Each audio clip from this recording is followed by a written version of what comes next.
বাংলাদেশে আগের চেয়ে বেশি নিরাপদের সংখ্যালঘুরা, ভয়েস অফ আমেরিকার জরিপ। কলকাতায় জাতীয় পতাকা অবমাননার নিন্দা জানালো সরকার। ফ্যাসিস্টদের ষড়যন্ত্র থেমে নেই, সবাইকে সতর্ক থাকার আহ্বান মির্জা ফখরুলের। অসম্মান করলে ভারতকে ছেড়ে কথা বলবে না হেফাজত। ইস্কন নিষিদ্ধ ও আলিফ হত্যায় জড়িতদের বিচার দাবিতে চট্টগ্রামে আজও বিক্ষোভ। অপপ্রচারে বিভ্রান্ত না হওয়ার আহ্বান ধর্ম উপদেষ্টার। এবং সরকারের সহায়তা ছাড়া সুষ্ঠু নির্বাচন সম্ভব নয়, নারী ও প্রবাসীদের ভোটে আনাই হবে বড় চ্যালেঞ্জ বললেন বদিউল আলম।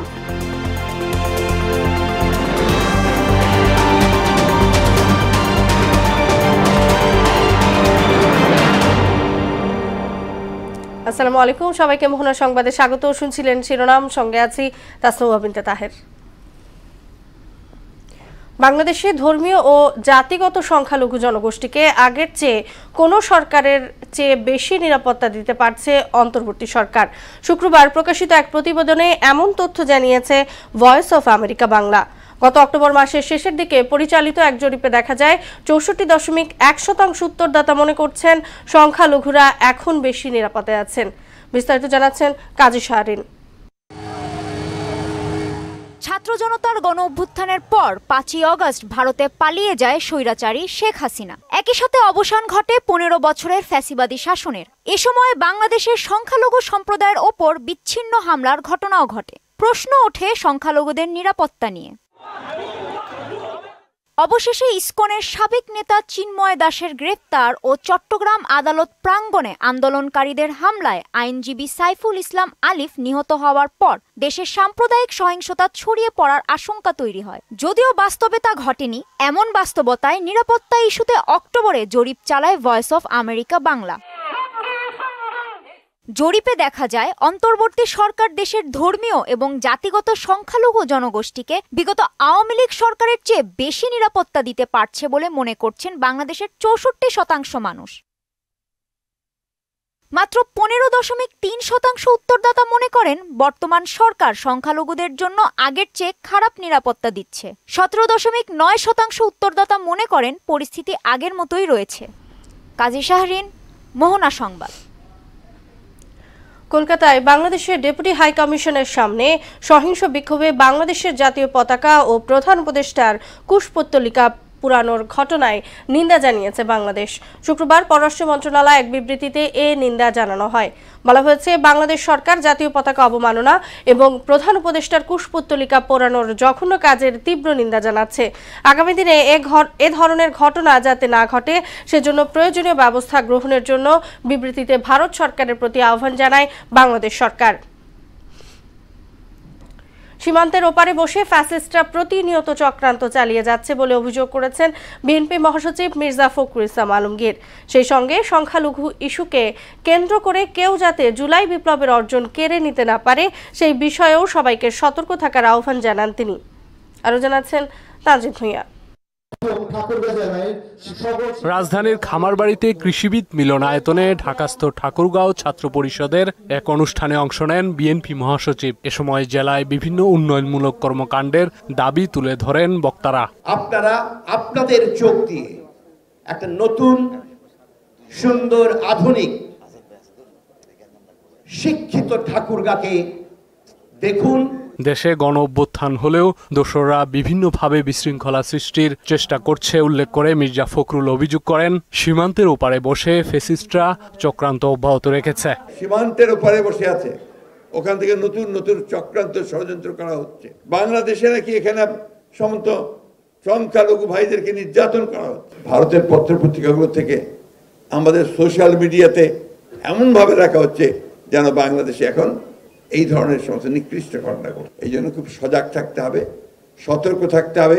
কোনো রকম হঠকারিতা, কোনো রকম বিশৃঙ্খলা যেন কেউ করতে না পারে, সৃষ্টি না করতে পারে, সেটাকে রুখে দিতে হবে। বিএনপি মহাসচিব বলেন, দেশকে আবারও যেন কেউ অন্ধকারের দিকে ঠেলে দিতে না পারে সেই বিষয়ে সবাইকে সজাগ থাকতে হবে। বাংলাদেশ মানুষকে রক্ষা করেছে দানবের হাত থেকে, ফ্যাসিস্টের হাত থেকে। এটা কোনো ছোট কথা নয়। ফ্যাসিস্টের বিরুদ্ধে খালি হাতে লড়াই করা অসম্ভব, প্রায় সশস্ত্র বাহিনী দরকার হয়। সে জায়গায় তোমরা সেটা সম্ভব করেছ। আমি সেই জন্য আবারও তোমাদেরকে অভিবাদন জানাই। ফ্যাসিস্ট, এই ধরনের নির্যাতনকারী, এই ধরনের নিপীড়নকারী, এই ধরনের খুনি, এই ধরনের হত্যাকারী তারা পালিয়ে যায়। মহাসচিব বলেন, স্বৈরাচারের পতন হয়েছে ছাত্র জনতার ত্যাগ আর খালেদা জিয়ার আপোষহীন মনোভাবের ফসল। আমরা অনেকেই ঠিক মতো মূল্যায়ন করি না, অথচ এই বাংলাদেশের গণতান্ত্রিক আন্দোলনের ইতিহাসে যার ভূমিকা সবচেয়ে বড়, দেশনেত্রী বেগম খালেদা জিয়ার কথা। তানজিদ ভুইয়া, মোহনা সংবাদ, ঢাকা। বাংলাদেশের বন্ধু দাবি করলেও খুনি শেখ হাসিনাকে আশ্রয় দিয়ে ভারত নিজেদের চরিত্র দেখিয়েছে বলে মন্তব্য করেছেন হেফাজতে ইসলাম বাংলাদেশের সাবেক যুগ্ম মহাসচিব মামুনুল হক।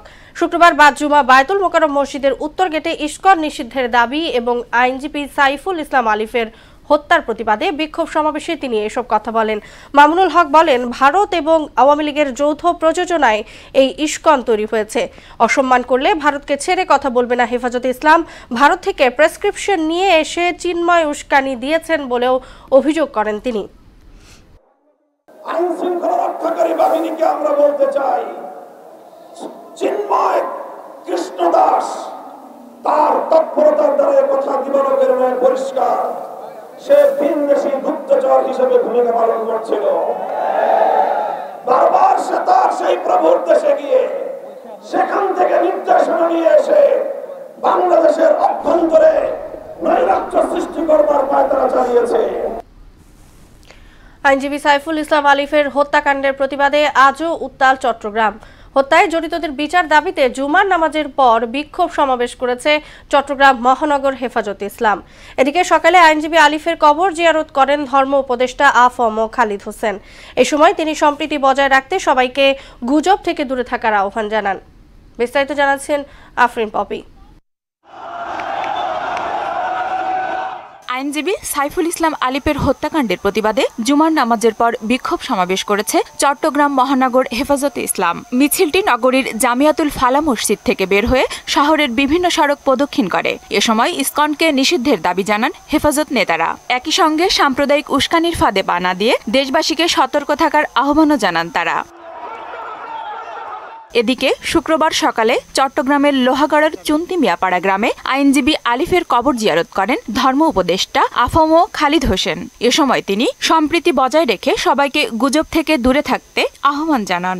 সরকারের পক্ষ থেকে স্পষ্ট করে বলতে চাই, অ্যাডভোকেট সাইফুল ইসলাম আলিফের যারা হত্যাকারী তাদের আইনের আওতায় এনে তাদের দৃষ্টান্তমূলক শাস্তি দেওয়া হবে। যে কোনো মূল্যে আমাদের গুজব থেকে আমাদেরকে সতর্ক থাকতে হবে। শান্তি, শৃঙ্খলা, সম্প্রীতি, সৌহার্দ্য তাদের অত্যন্ত সজাগ থাকতে হবে। ধর্ম উপদেষ্টা আলিফের পরিবারের সঙ্গে দেখা করেন এবং তাদের প্রতি গভীর সমবেদনা জানান। আফরিন পপি, মোহনা সংবাদ। সরকার সাহায্য না করলে একটি নিরপেক্ষ নির্বাচন কমিশনেরও সুষ্ঠু ভোট আয়োজন করা সম্ভব নয় বলে মন্তব্য করেছেন সংস্কার কমিশনের প্রধান বদিউল আলম মজুমদার। এফডিসিতে সুষ্ঠু নির্বাচনের জন্য ইসি প্রার্থী ও নাগরিকের ভূমিকা নিয়ে ছায়া সংসদে তিনি এ মন্তব্য করেন। বদিউল আলম বলেন, গত 3 নির্বাচনে যারা নির্বাচনী অপরাধ করেছেন তাদের শাস্তির আওতায় আনা উচিত। সবচেয়ে বড় অপরাধ করেছে নির্বাচন কমিশন। গণমাধ্যম প্রসঙ্গে সংস্কার কমিশনের প্রধান বলেন, নির্বাচনে গণমাধ্যমের ভূমিকা গুরুত্বপূর্ণ, কিন্তু গত 3 নির্বাচনে কেউ ইচ্ছা করে সত্য বলেনি। নারী ভোটার ও প্রবাসী ভোটারদের অংশগ্রহণ নিশ্চিত করা চ্যালেঞ্জ হতে পারে বলেও মনে করেন তিনি। নির্বাচনকে কলঙ্কে পরিণত করেছে, তাদের জন্য তাদের কি শাস্তি হবে সেই ব্যাপারে আরো চিন্তা ভাবনা করার প্রয়োজনটা রয়েছে বলে আমি মনে করি।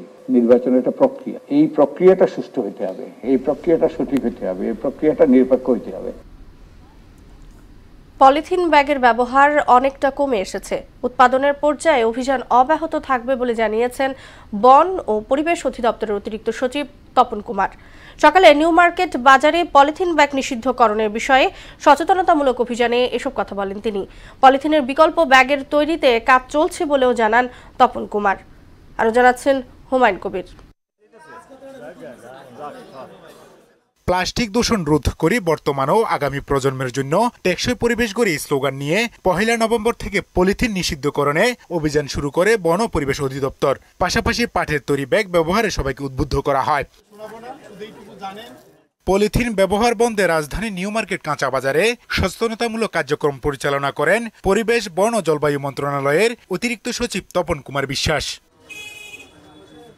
এই সময় ক্রেতা বিক্রেতারা জানান, বাজারে পাটের ব্যাগের পর্যাপ্ত সরবরাহ থাকলে পলিথিনের ব্যবহার অনেকটাই কমে আসবে। পলিথিনের বিকল্প দেওয়া হইলে একটা ভালো হইতো, বিকল্প দেয় না, এটার ব্যবহার কি করব? পাটের ব্যাগ তো বেশি সদায় নেয়, অল্প সদায় কিসে দিব? ব্যাগ নিয়ে আসা হয়নি, কিন্তু আমিও এটাকে নিয়ে উৎসাহিত করি যে পলিথিন ইউজ করা উচিত না। সবার আগে আপনাদেরকে ফ্যাক্টরি দিতে যাইতে অভিযান করতে হবে, দোকান, তারপর আমাদের কাছে আসতে হবে। এই সময় বাজার কমিটির পক্ষ থেকেও পলিথিন উৎপাদন কারখানা অভিযান পরিচালনা করার দাবি জানান। আপনারা উৎপাদনটা বন্ধ করেন, আমরা ওই ব্যাগে ব্যবহার করব, আমরা পলিথিন ব্যাগ ব্যবহার করব না। এটা ক্ষতিকর, আমাদের জন্য ক্ষতিকর, আমাদের প্রজন্মের জন্য ক্ষতিকর, আমাদের ছেলে মেয়েদের জন্য ক্ষতিকর। পরিবেশ, বন ও জলবায়ু পরিবর্তন মন্ত্রণালয়ের অতিরিক্ত সচিব পলিথিন নিষিদ্ধের বিষয়ে বিস্তারিত তুলে ধরেন।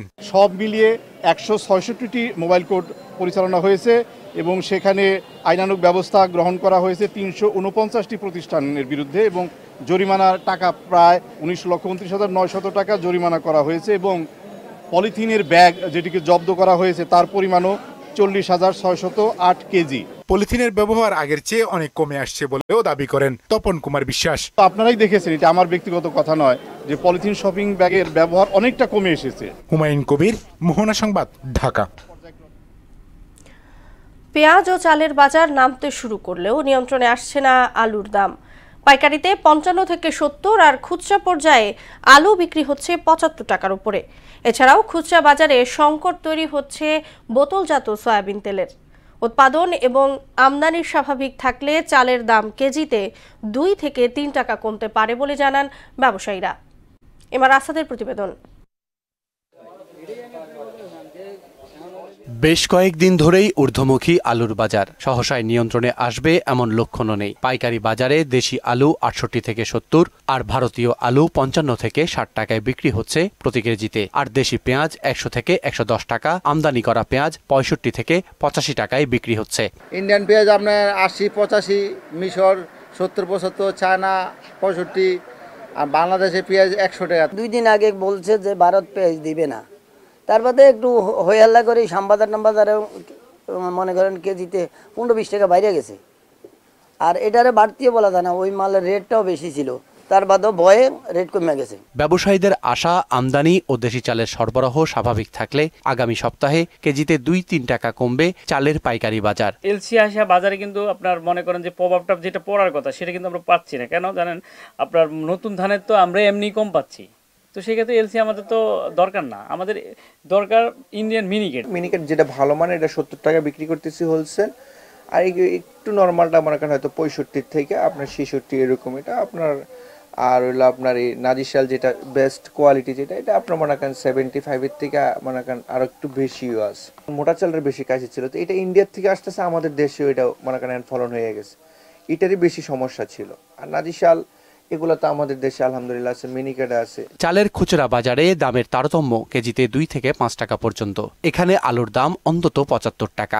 মোটা চাল 50 টাকা, নাজির চাল হচ্ছে আপনার 70 টাকা 75 টাকা পর্যন্ত। দেশি পেঁয়াজ অরিজিনাল পাবনাটা 125 টাকা কেজি, আর ইন্ডিয়ান পেঁয়াজ হলো 105 টাকা কেজি। আলু 75 আর দেশির 120। বাজারে নতুন দুশ্চিন্তা বোতলজাত সয়াবিন তেলের সংকট নিয়ে। সরবরাহে ঘাটতি থাকায় খুচরা ব্যবসায়ীরা আশঙ্কা করছেন দাম বৃদ্ধির। সয়াবিন তেল 5 লিটার মানি মনে করেন যে খালি তিরালারা দেয়, হ্যাঁ একটা 5 টাকা 6 টাকা লাভে দেয়। আগে একটু লাভ বেশি পাইতাম, এখন সয়াবিন তেলটা খুব কাছে যাইতেছে, সাপ্লাই কম। নিত্যপণ্যের দাম ওঠানামা নিয়ন্ত্রণে আনতে সরকারকে আমদানি নীতি ও মজুদ ব্যবস্থাকে ঢেলে সাজানোর পরামর্শ সংশ্লিষ্ট ব্যবসায়ীদের। MR আসাদ, মোহনা সংবাদ, ঢাকা। পুরো বিশ্বের মতো বাংলাদেশেও বাড়ছে নারীদের স্তন ক্যান্সারে আক্রান্তের সংখ্যা। আবার নারী পুরুষ হিসেব করলেও শীর্ষে বাংলাদেশ।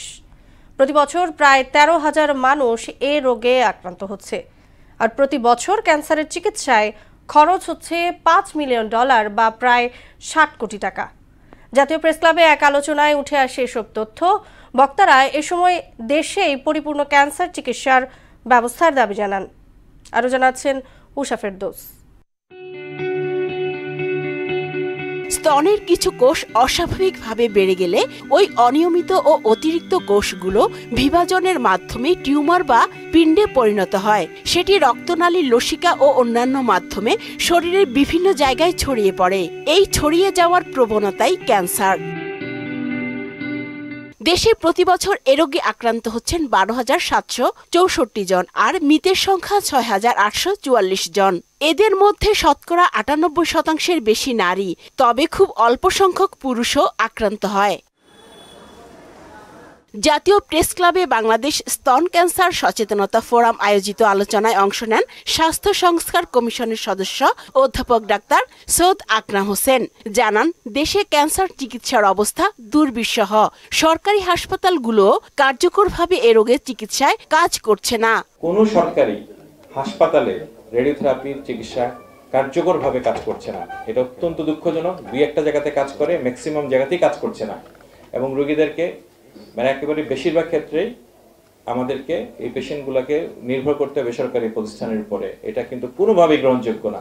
বেশিরভাগ রোগী চিকিৎসকের শরণাপন্ন হন একেবারে শেষ পর্যায়ে, তাই জটিলতা বেড়ে যায় বলেও জানান বিশেষজ্ঞরা। প্রতি বছর আমরা বলি যে 1,67,000 মানুষ বাংলাদেশে নতুন করে ক্যান্সারে আক্রান্ত হয়, 1,17,000 প্রতি বছর মারা যায়। এই ভয়াবহ রোগ নিয়ে যদি আমরা প্রত্যেকে সচেতন হই, সবাইকেই প্রফেসর হতে হবে না। উষা ফেরদৌস, মোহনা সংবাদ, ঢাকা। ডেঙ্গু জ্বরে আক্রান্ত হয়ে গত 24 ঘন্টায় আরও 3 জনের মৃত্যু হয়েছে। এ নিয়ে চলতি বছর এখন পর্যন্ত মারা গেছেন 485 জন। সন্ধ্যায় স্বাস্থ্য অধিদপ্তর থেকে পাঠানো সংবাদ বিজ্ঞপ্তিতে এ তথ্য জানানো হয়। এদিকে গত 24 ঘন্টায় নতুন করে 354 জন ডেঙ্গু নিয়ে হাসপাতালে ভর্তি হয়েছেন। চলতি বছর এখন পর্যন্ত হাসপাতালে ভর্তি হয়েছেন 90,794 জন ডেঙ্গু রোগী। দেশের বাইরের খবর। ইসরায়েলি বর্বর হামলায় মৃত্যুর শহরে পরিণত হয়েছে গাজা উপত্যকা। প্রতিদিন প্রাণ হারাচ্ছে বহু নিরীহ মানুষ। নতুন করে প্রাণ হারিয়েছে আরও 42 ফিলিস্তিনি। আর যারা প্রাণে বেঁচে যাচ্ছেন তাদের দুর্ভোগের যেন কমতি নেই। অনাহারে বা অর্থাহারে কাটাতে হচ্ছে জীবন। তীব্র খাদ্য সংকটে মানবেতর দিন কাটাচ্ছে গাজার 91% মানুষ। বিস্তারিত জানাচ্ছেন কাজী শাহরিন। দীর্ঘদিনের ইসরায়েলি বোমাবর্ষণে গাজার ফিলিস্তিনিরা এখন সর্বহারা। লাগাতার স্থল ও বিমান হামলায় গাজা ভূখণ্ড এখন মৃত্যুর নগরীতে পরিণত হয়েছে। নতুন করে এ হামলায় আরও 42 জন নিহত ও 53 জন ফিলিস্তিনি আহত হয়েছে। প্রায় 1 বছরেরও বেশি সময় ধরে চলা অভিযানে গাজায় নিহতের সংখ্যা 4,300 ছাড়িয়ে গেছে। গাজার জনসংখ্যার 91% মানুষ তীব্র খাদ্য ও বিশুদ্ধ পানি সংকটে ভুগছে। যারা প্রাণঘাতী হামলার হাত থেকে বেঁচে গেছেন তাদের নিজ বাসস্থান ছেড়ে শরণার্থী শিবিরে মানবেতর জীবন কাটাতে হচ্ছে। দুবেলার খাদ্য ও বিশুদ্ধ পানির যোগান পাওয়াই যেন এখন তাদের কাছে অনেক কিছু। এর মধ্যে ত্রাণ সামগ্রী আটকে দিয়ে ফিলিস্তিনিদের জন্য দুর্ভোগের নতুন মাত্রা যোগ করে দিয়েছে ইসরায়েলি সেনারা। গাজার সাধারণ নাগরিকদের কোথাও নিরাপদ আশ্রয়টুকুও জুটছে না। ফিলিস্তিনি পরিবারগুলো এখনও শরণার্থী শিবিরে যেতে বাধ্য হচ্ছে। বিশেষজ্ঞরা বলছেন এটি জোরপূর্বক স্থানান্তর, যা আন্তর্জাতিক আইনের গুরুতর লঙ্ঘন। নেতানিয়াহু সেনারা শুধু এখানেই থেমে থাকেনি। বস্তুহারা মানুষ নিরাপত্তার জন্য আশ্রয় কেন্দ্রে গেলেও সেখানেও আচমকা হামলা চালিয়ে এক বিভীষিকাময় পরিস্থিতির তৈরি করেছে। বর্তমান গাজার 16% ফিলিস্তিনি বিপর্যয়মূলক পর্যায়ে পৌঁছে গেছে।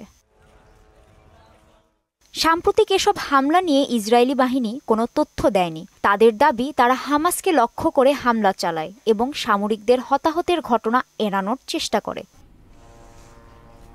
কাজী শাহরিন, মোহনা সংবাদ। শেষ করব মোহনা সংবাদ। যাবার আগে সুনামগুলো জানিয়ে দিচ্ছি আবার।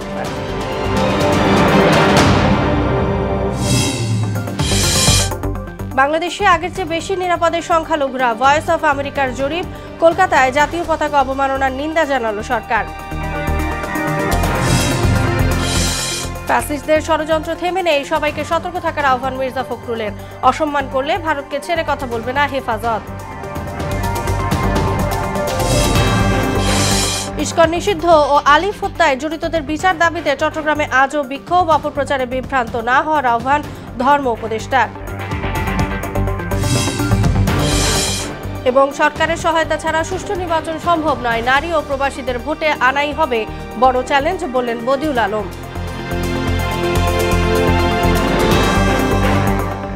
এই ছিল মোহনা সংবাদে। পরবর্তী সংবাদ রাত 12:30টায়। মোহনার সবশেষ খবর জানতে ভিজিট করুন www.mohona.tv। সংবাদ দেখতে পান ফেসবুক ও ইউটিউবেও। এতক্ষণ সঙ্গে থাকার জন্য সবাইকে ধন্যবাদ।